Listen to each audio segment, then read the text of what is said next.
इस वीडियो का जो मेन पॉइंट है 19 अक्टूबर को हमारा जो फैसला आना है वहाँ तक वेट करना। मैं पहले भी बता चुका हूँ, आज भी, अगर 19 अक्टूबर को फैसला हमारे हक में नहीं आता है, लंबी तारीख दी जाती है, तो हम नवंबर में जो chief justice of India Chandrachud Singh ji जो बन रहे हैं, जिन्होंने हमारे को हाई कोर्ट में भेजा था, और जो हमारे वकील साहब हैं पांडे जी, वो भी आपको पता ही है कि सुप्रीम कोर्ट के सेक्रेटरी हैं। हमारी सब जगह से वार्तालाप चल रही है कि हमें क्या करना है। अगर कुछ भी इधर उधर होता है, नवंबर में हम सुप्रीम कोर्ट में मूव करेंगे, आंदोलन भी करेंगे। गुजरात और हिमाचल चुनाव में सरकार को, मोदी जी, हमने अभी तक आप ही को वोट दिया और हम नहीं चाहते कि हमारा वोट कहीं और जाए, लेकिन मजबूर करोगे तो हमारा भी और हजारों साथियों का वोट भी आपके खिलाफ जाएगा। बाकी इस वीडियो में मैं मोटी मोटी बता रहा हूँ कि होना क्या है और क्या फैसले होंगे। बच्चे अपने आप को थोड़ा सा फिजिकल फिट रखें और अपने स्तर पर स्टडी करते रहें। उम्मीद है 99% आपके हक में फैसला आने वाला है। वीडियो देखें और शेयर करें। और हाँ, एक बात और, ये चैनल रविंद्र फौजी एक्स आर्मी आरटीएफ मैंने हमारे जवान, नौजवान, खासकर जवानों के लिए ही बनाया है। जिनकी भी कोई समस्या आती है उनके लिए बनाया है।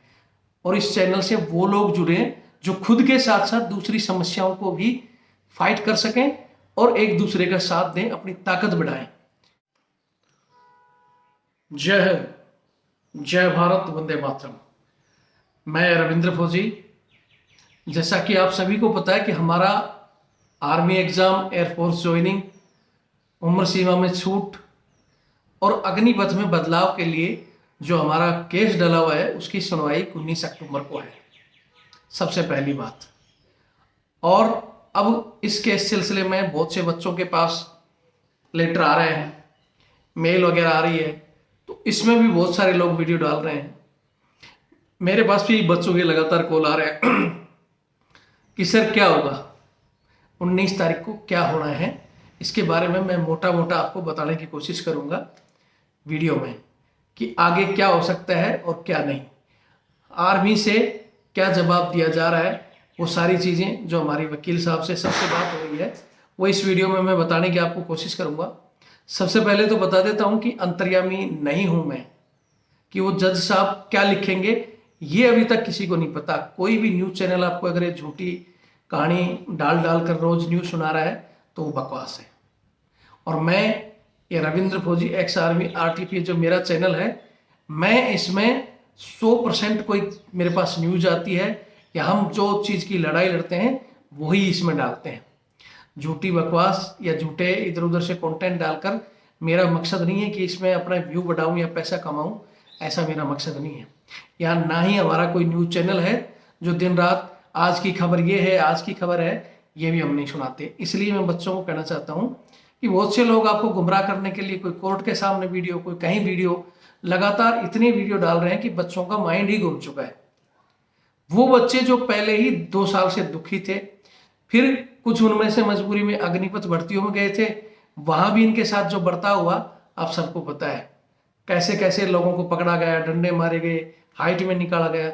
हालांकि जो जयपुर का मामला हुआ था, जयपुर सेना भर्ती में, और मेरी ही तहसील के बच्चों को निकाला गया था, उसके बाद हमारा वीडियो जारी करना, वहाँ अधिकारियों से बात करना, सेना हेडक्वार्टर को लेटर, वहाँ से बात करना, उसके बाद अब जहाँ भी भर्तियाँ हो रही हैं, क्योंकि जयपुर के ही जो बच्चे थे, मेरे को बाद में बताया गया और हमारी तहसील की दोबारा भर्ती कराई गई, तो उन्हें बताया गया कि हाँ सर, अभी थोड़ा सा वो बच्चे भी रनिंग में ठीक ठाक पकड़ रहे हैं, मारपीट भी नहीं कर रहे हैं, और वो एक बच्चों के साथ रिस्पेक्ट वाला जो बर्ताव है वो कर रहे हैं।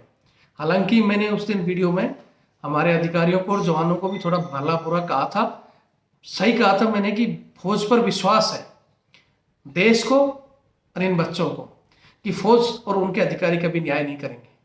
और अब चाहे वो मेरे वीडियो से समझो या और बहुत जगह से लेटर इधर उधर से आए, उन्होंने अपने बर्ताव को चेंज किया और आगामी कहीं भी भर्तियों में इस तरह का नहीं होगा, इस तरह का आश्वासन हमें दिया गया। तो उनके लिए मैं उनको सल्यूट करता हूँ। जय हिंद।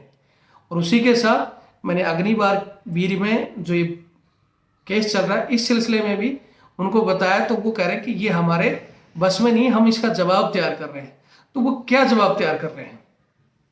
पहली बात क्लियर है कि जो हमारा कानून बना है, आर्मी एक्ट है 1915, ये हमारा भारत का संविधान है, इसमें कहीं से भी किसी भी एंगल से कोई भी जज बच्चों के खिलाफ फैसला नहीं दे सकता। अब यहाँ न्यायपालिका अलग चीज है, वो तो पूरा के पूरा जो लिखित चीजें हैं उनमें विश्वास करता है। इधर कहीं ना कहीं सरकार के प्रेशर में बड़े अधिकारियों ने ये जो स्कीम है वो एकदम में बिना सोचे समझे, बिना रणनीति के आई है। हालांकि इन्होंने कहा कि हमारी पहले से रणनीति फलाना टिकड़ा, कोरोना का मौका मिल गया, नथिंग, बिल्कुल जीरो। इनकी कोई भी तैयारी नहीं थी, ना ही कहीं से जवाब लिए गए। मेरे साथ जुड़े हुए ये चैनल में आज 6,70,000 हैं जुड़े हुए लोग। ये बच्चों को कई बार बच्चे कहते भी कि सर हम आपसे जुड़े हैं, आपसे पहले भी 6 लाख या 6.5 लाख लोग जुड़े थे, और अब इस केस के बाद काफी बच्चे भी जुड़े हैं मेरे से, लेकिन पहले से ही जवान जुड़े हैं और सबके लगभग बहुत बड़े बड़े अधिकारियों के, जवानों के, जैसों के सबके नंबर हैं। किसी से भी कहीं इसके बारे में नहीं पूछा गया। चलो फिर भी बगैर सोचे समझे उस समय इन्होंने स्कीम लॉन्च कर दी। फिर हमने जैसे कोर्ट में गए तो इनके पास सुप्रीम कोर्ट में कोई जवाब नहीं था, क्योंकि हमने तो डायरेक्ट इसको सुप्रीम कोर्ट में फाइल किया था। हमारा मकसद था, क्योंकि इसका आज भी मैं कह सकता हूं कि फैसला कहीं ना कहीं जाकर सुप्रीम कोर्ट में ही होगा इसका। हाई कोर्ट में मुझे नहीं लगता, हालांकि सुप्रीम कोर्ट ने फुल पावर दी है, वहां से कहा गया है। क्योंकि आपको सबको पता है कि जब हमने सुप्रीम कोर्ट में डाला था, जब वहां केस पहुंचा और मेरे मना करते करते एक लोगों ने हाई कोर्टों में लगा दिया था। फिर जब हमारा केस चला, आर्मी के वकील वगैरह पहुंचे, तो उन्होंने हाई कोर्ट में जवाब दिया कि केस सुप्रीम कोर्ट में है, यहां से खारिज कर दो। और फिर सुप्रीम कोर्ट में जवाब दिया कि केस हाई कोर्ट में है, यहां से खारिज करता हूं।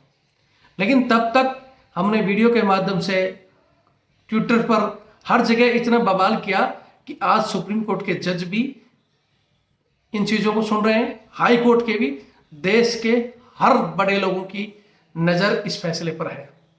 और इसलिए मैं बार बार बच्चों को कहता हूं कि आप ट्विटर के माध्यम से, जहां भी चाहे व्हाट्सएप हो, इस मुद्दे को उठाते रहो, अगर आपको फैसला आपके हक में चाहिए तो।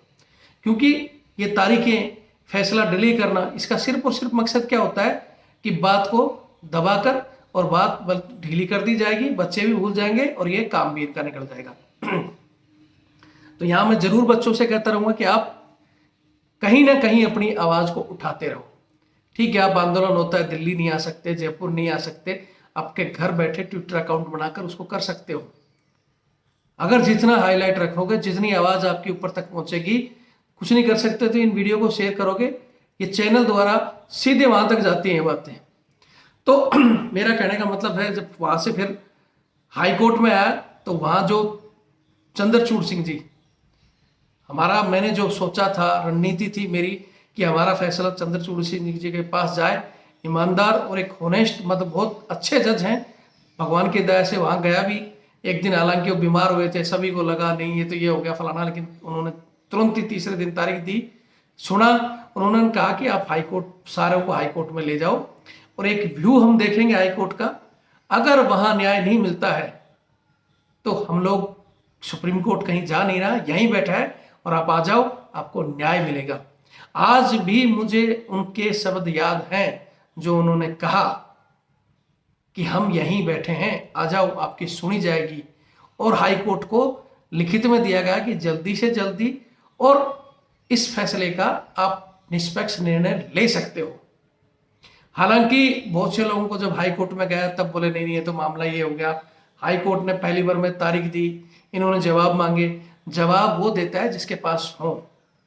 जो वो बोलते हैं कि हमारी 2 साल की तैयारी थी, प्लानिंग थी, अरे प्लानिंग बोलना और ग्राउंड स्तर पर उस प्लानिंग को बताना समय मांग लिया। समय मांगते ही जब दूसरी तारीख आई हाई कोर्ट को, हमने कहा कि स्टे दे दो। हम सुप्रीम कोर्ट के भी टच में थे, हमारे जो पता ही है, जो पांडे जी हमारे वकील साहब हैं, बार एसोसिएशन के सेक्रेटरी हैं सुप्रीम कोर्ट के, सब हम टच में रहते। जब देखे दूसरी तारीख आई तो एकाएक, हालांकि उन्होंने 7 ही दिन, 2 हफ्ते का टाइम मांगा था, लेकिन कोर्ट ने उठा के 6 हफ्ते दिया।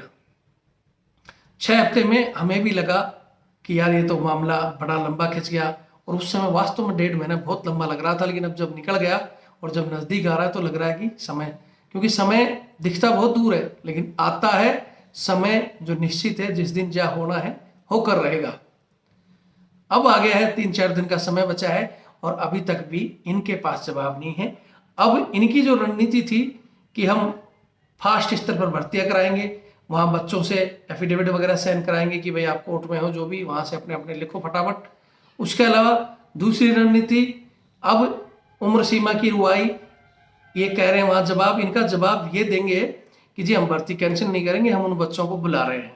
और जो कानून के मतलब 180 दिन के बाद, 6 महीने के बाद जो मेडिकल होता है वो मेडिकल करेंगे और नॉर्मल फिजिकल टेस्ट लेंगे। लेकिन एयरफोर्स के बच्चों का क्या होगा, जिनका टेस्ट हो चुका है उनका भी वही मेडिकल नॉर्मल करा के उनको भी लेना चाहिए। तो इस तरह के इनके जो जवाब दाखिल करने के हैं, लेकिन इनके पास ठोस जवाब नहीं है। अभी बच्चों को लेटर दे रहे हैं कि भाई आ जाओ आप भर्ती क्रिया में। बचे हुए सभी बच्चों के पास ये आएंगे मैसेज, जो भी है, चाहे इसकी एज 23 हो गई, 24 हो गई या 25 से पार हो गई, मामला जिस दिन से कोर्ट में डल जाता है तारीख वही लगती है। एक तो बच्चों ये याद रखो, बहुत से बच्चों के दिमाग में होगा कि सर अब हम तो 22 के हो गए, 23 के हो गए, 25 के हो गए, अगर फैसला 26 में भी आता है तो 26 में भी आपके पक्ष में आएगा तो आप जाओगे, आपकी वही तारीख मानी जाएगी। अब जब इनके पास कुछ भी जवाब नहीं है और कोर्ट ने इनको लंबी तारीख इसीलिए दिया कि हमें हर एक पॉइंट का जवाब चाहिए, बार बार आप समय नहीं मांगोगे। अब 19 को कोई जवाब नहीं होने की वजह से कोर्ट इन नई भर्तियों पर स्टे कर सकता है जो विचार चल रही है, और पुरानी भर्ती का इनको कह सकता है। अब ये एक ही समय फिर इसी आधार पर मांगेंगे कि जी हम बच्चों को लेटर दे रहे हैं, बच्चों को बुला रहे हैं, उनका नॉर्मल जो मेडिकल प्रावधान जो लिखित में लिखा हुआ है कि भी मेडिकल होता है, तो याद रखो बच्चों, उस मेडिकल में ये आपको अनफिट नहीं कर सकते बगैर किसी टूट फूट के। जिसको अगर कोई भारी टूट फूट हो गई, फ्रैक्चर हो गया, वो तो अनफिट हो जाएगा, उसको कोई नहीं कर सकता। लेकिन जो ये खुद इन्होंने फिट किए हैं, चाहे रेफर करके फिट हुए हैं, वो अधिकारी कोई भी ऐसा नहीं है कि आपकी नौकरी से आपको बर्खास्त करना चाहता है, ऐसा कोई नहीं है। और जब मामला कोर्ट के संज्ञान में है तो कोई भी गलत नहीं लिखेगा। तो उस मेडिकल में लगभग जो पहले पास हैं वो पास होंगे, वहां से घबराने की जरूरत नहीं है। फिजिकल, ये जो स्टैंडर्ड अपना टाइम है, मैं इन बच्चों को ये भी कहना चाहता हूँ थोड़ा सा मेंटेन करके जरूर रखें। अगर ऐसा कोई आता भी है तो बड़ी घड़ी या कुछ भी लगाकर वो नॉर्मल फिजिकल ये करवा सकते हैं। टेस्ट जिनका बच्चों का होना है आर्मी का, वो होगा ही होगा। जो एनसीसी हैं वो सिर्फ टेस्ट का नाम होते ही उनको 100 नंबर मिल ही जाते हैं। एयरफोर्स का टेस्ट हो रखा है, उसके लिए दोबारा नहीं कह सकते कि जी हम 180 दिन में ये भूल गए होंगे, ये नहीं हो सकता। उनका जो नॉर्मल प्रोसीजर है, जो हो सकता है उस पर अब ये अटके हुए हैं, या ये बच्चों को घुमा फिरा कर बुलाकर अपनी इज्जत बचाना चाहते हैं। तो ये मान के चलो कि 95 से 99% इस सब बच्चों के हक में है। अब सरकार क्यों, फौज के जो अधिकारी हैं उस समय जल्दबाजी कर चुके हैं, सारी प्रक्रियाएं जो इन्होंने करनी थी कर चुके हैं। अब ये झूठ तो बोलेंगे नहीं, क्योंकि भारतीय सेना है और भारतीय सेना इस तरह का करती भी नहीं है। उस समय जल्दबाजी में कई बार होता है ना, कुछ गलत निर्णय ले लिया, अब उसको सुधारने की कोशिश करेंगे किसी भी तरह। सब बच्चों को फिर मौका मिलेगा, ये तो मैं कहता हूँ। और राजी राजी अभी भी समय है इनको, क्योंकि एक जो मेडिकल है, मैं मानता हूँ मेडिकल ले सकते हैं, लेकिन ये फिजिकल वगैरह फौज की ट्रेनिंग इसीलिए होती है 6 महीने। अब ट्रेनिंग कराओ, पहले भी होता था बहुत, ट्रेनिंग के बाद में अगर आपको लगता है कि अनफिट है आप वहाँ से भी भेज सकते हो। लेकिन ये ड्रामा नहीं कि साहब 2 साल हो गए, 2 साल तो हमारी फौज भी कोरोना में पीटी बंद थी, तो क्या सारी फौज को निकाल दोगे? उसके तरीके हैं कि आप पीटी करवा लो, दोबारा मजबूत करो उन बंदों को। तो ये जो ड्रामा है, इसके लिए हम भी अपने जवाब तैयार कर रहे हैं, हमारे वकील साहब भी लगे हुए हैं। मैंने यहाँ तक आपको बता दिया, अंतिम शब्द मैंने जो बताना है वो यही है कि फैसला हमारे हक में आना है। अगर फिर भी हो सकता है सरकार सुप्रीम कोर्ट जाएगी।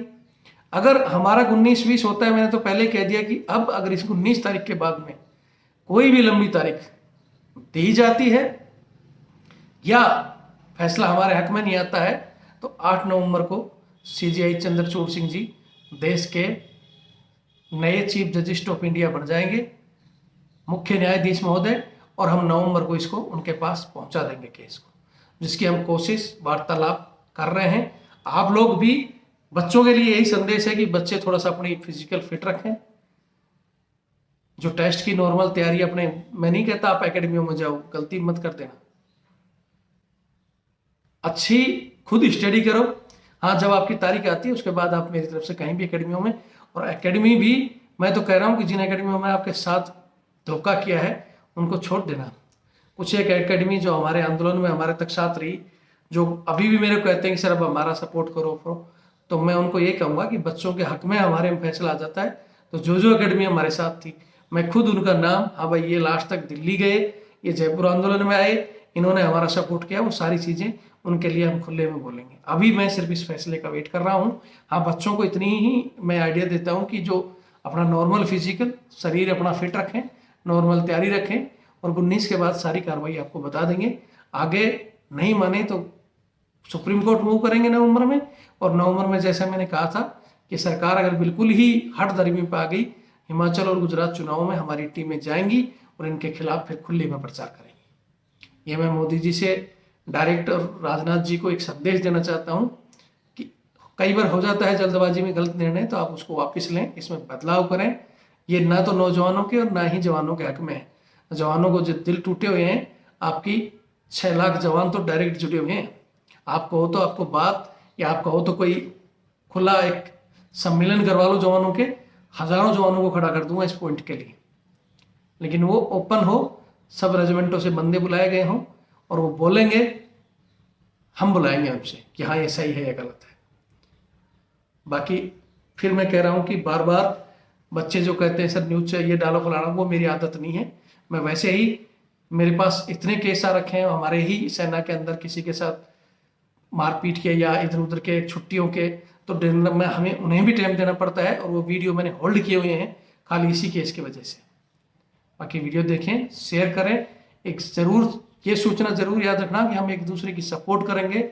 सेल्फिश लोग अगर गलती से मेरे से जुड़े हों कि सिर्फ मेरा काम है तो मैं जुड़ूं और बाकी दूर रहूं, वो लोग मेरे को चैनल पे बोलते हैं ना, कुत्ते बिल्ली की भीड़ इकट्ठी करने से, अगर हमारे पास चाहे कमी है लेकिन वो शेर हों कि हाँ हम लड़ सकते हैं, मर सकते हैं, कुछ भी कर सकते हैं, उनको मैंने कहा था शुरू से ही वही चैनल से जुड़े।